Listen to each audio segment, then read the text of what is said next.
I am 22 years old and currently attend a university in Massachusetts. For the past 3 years, I have been living in an apartment owned by my parents. They are now in their 50s and had bought the apartment as an investment property before moving from Iowa. However, until I went to the Massachusetts Institute of Technology, my father, due to his stubborn nature, always faced some issue whenever a tenant moved out. During my university years, I lived in that apartment. Living there at a lower rent was possible thanks to my parents' kindness, and I truly appreciate it. The one-bedroom apartment near the university costs $1,250 per month, including utilities. It's not luxurious, but it was my little sanctuary. I grew up in an Amish family, raised in a strict environment, especially being a girl. My parents always taught that a woman's role was to support and serve men. I have struggled with this idea and searched for my own path, but I still feel bound by my family's expectations. Growing up, I had very limited exposure to technology, but now, ironically, I am studying computational and systems biology. Talking a bit about my family, I have one sister.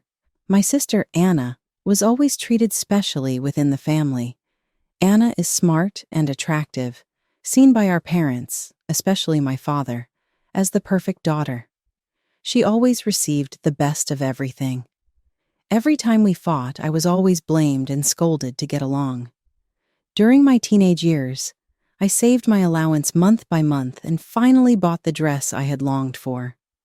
However, that same weekend, Anna wanted to go to a concert, and my father demanded that I give her my dress, saying, "I'll pay for the dress." But that payment for the dress never came back to me.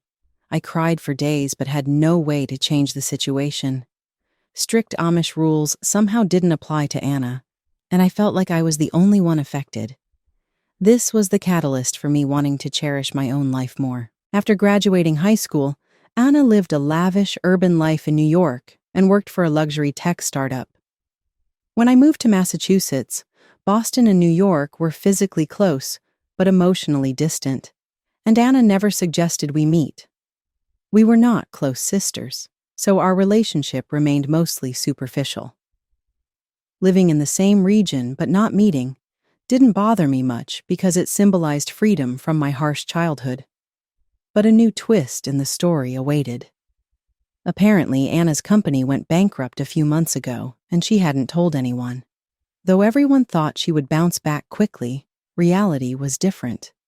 Now, Anna has lost both her job and home, and her transparent acts of pretense have begun. Last week, my mother called in a desperate voice, telling me how difficult Anna's situation was, and she pleaded that the family needed to help. I expected to be asked to let Anna live with me for a while. Though reluctant, I thought it was inevitable since we are family. But my mother's idea was completely different. Rather, she demanded that I move out and find a new place for myself. It was fine for her to let Anna live there. But the problem was that my mother said, "I want you to continue paying the $1,250 monthly rent so Anna can live there." My parents wanted to maintain the slight income from that house, but disliked taking money directly from Anna. I was shocked and protested, "Mom, I'm still a student and can't afford to rent my own place." However, my mother wouldn't change the subject and only tried to make me feel guilty. She emphasized repeatedly how tough Anna's situation was and that I should fulfill my role as a family member. At that moment, I felt like I had stepped into an absurd, surreal world. Evicting a child who is paying the rent and letting another live there without any burden seemed utterly unreasonable. I argued that Anna was an adult and should take responsibility for her life. But my mother tearfully criticized me, asking, "Are you going to abandon a family member in need?" Indeed, the current rent is very affordable, and finding another place with such conditions would be impossible. My father also let me down. Instead of helping when I expressed my position on the phone, he just repeated, "Your mother is right. Everyone must sacrifice something for the family." He also went on, "You should be proud to fulfill your role as a woman and support your sister in need." I wanted to scream, "What are you talking about?" What was all the sacrifice I had made until now for? I have been working part-time and fully dedicating myself to my studies to cover my living expenses. When will my efforts be recognized? For the past 2 years, I have received full scholarships and have never burdened my parents with tuition fees.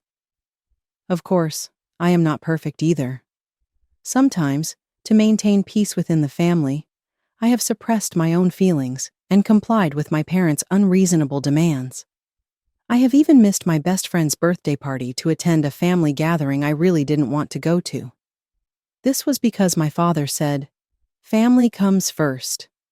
I'm not proud of it, but I have played the role of the good daughter many times. However, something inside me broke this time. It might be due to the pressure of the upcoming final exams, or perhaps I have finally reached my limit of always suppressing my own feelings to prioritize others. I finally took a firm stand and said, "No. How am I supposed to abandon my own life and continue paying rent for Anna, who will just be freeloading?" Their reaction was as if I had declared I was running away to join the circus, looking at me as if I were insane. Over the phone, my mother called me a selfish and ungrateful daughter, and then hung up. My father sent a long message stating, "You are betraying the family and your faith." Afterward, I continued to struggle for days, convincing myself that I was the worst daughter and sister in the world. Of course, I understand Anna's difficult situation and don't lack the desire to help. But is it wrong to think it's unfair that I'm expected to financially support myself to rescue their precious daughter?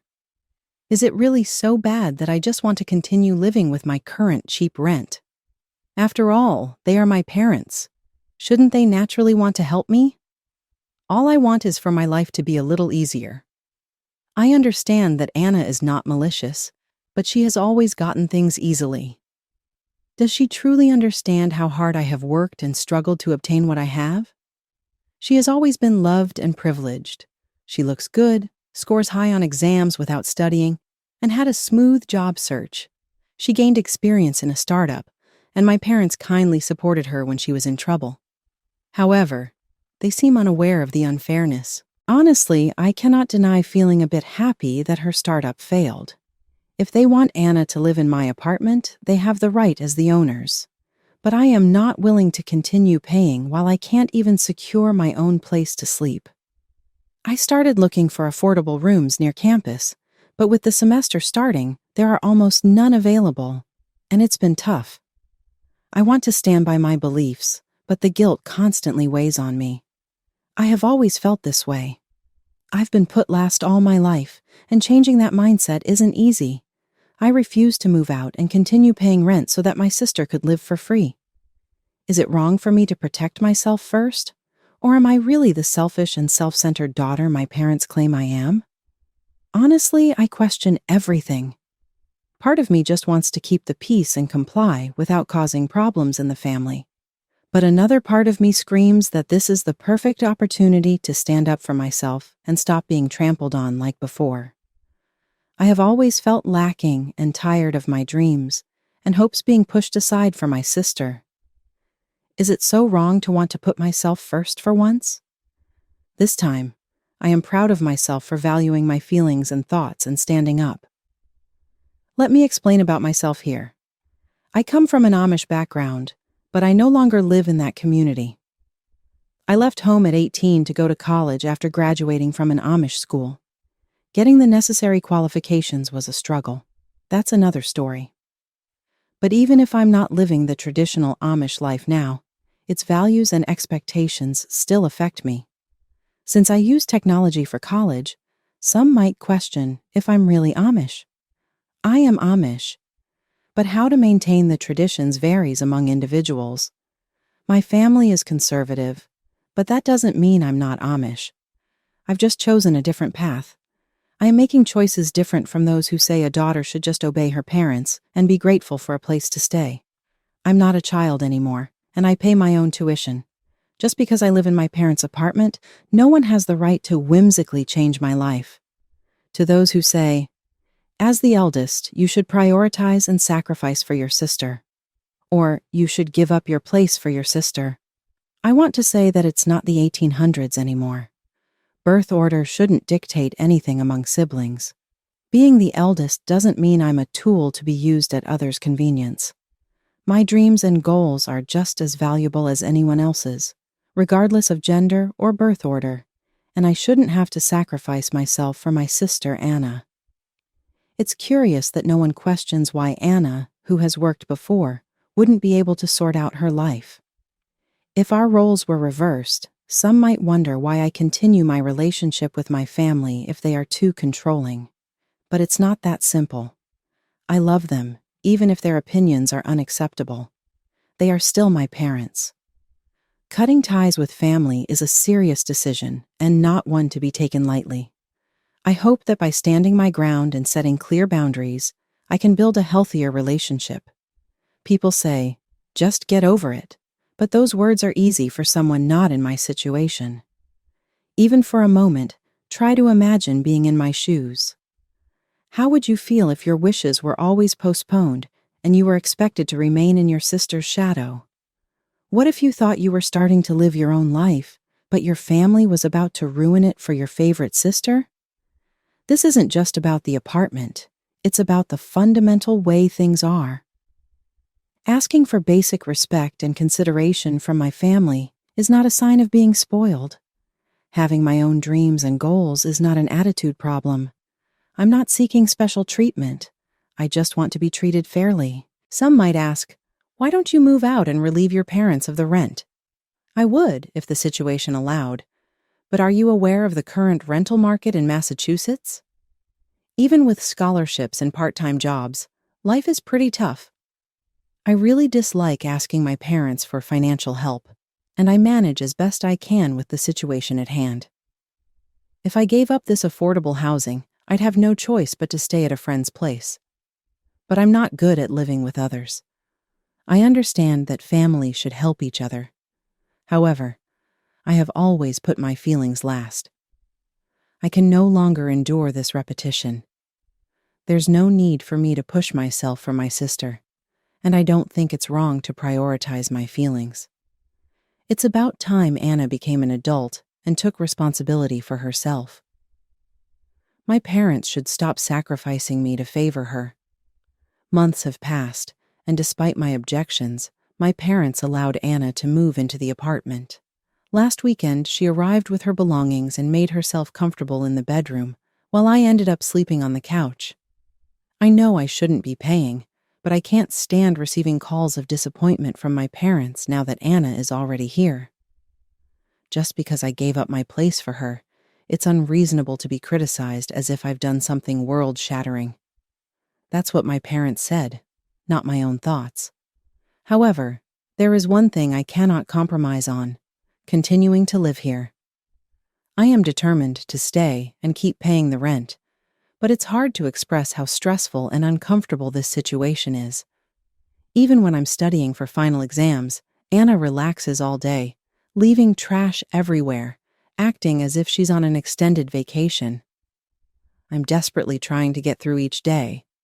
What makes it even harder is her lack of urgency in finding a new job or place to live, continually saying, "I'm just trying to sort things out. Please understand."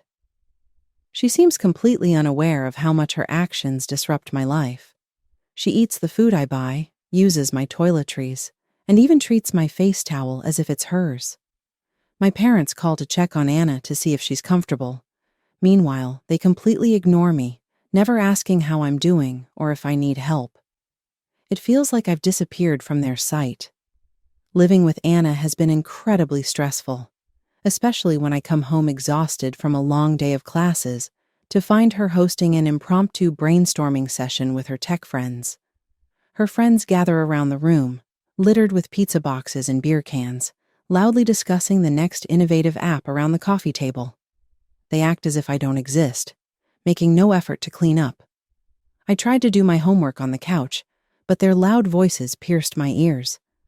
Just when I thought it might quiet down, someone shouted, "This is it! A brilliant idea!" And the noise escalated. This went on for 2 hours until I finally reached my breaking point and asked them to keep it down.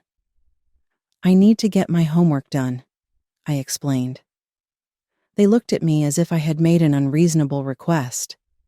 It seemed that the concept of empathy did not exist in their world. Anna casually said, "We are here creating the next big idea. When we become rich, you'll thank us." I felt irritated that her hypothetical future success seemed to justify my current suffering. In the end, I had no choice but to head to the campus library to find a place where I could concentrate. When I returned, they were gone, but the room was still a mess.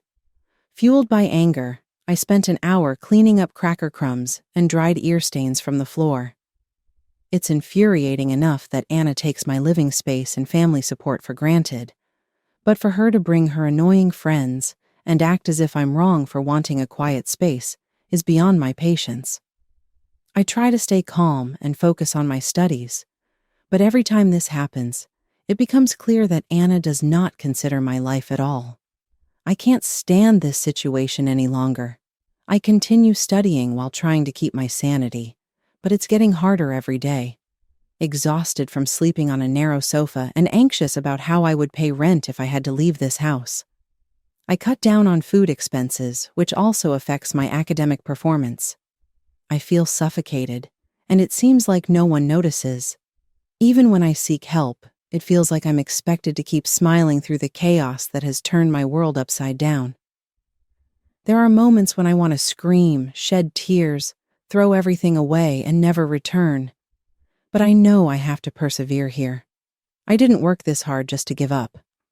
I tell myself that moving to a distant place after graduating is just a temporary trial. However, sometimes that goal seems so far away I can't even see it. 2 months passed, and I was busy with final exams.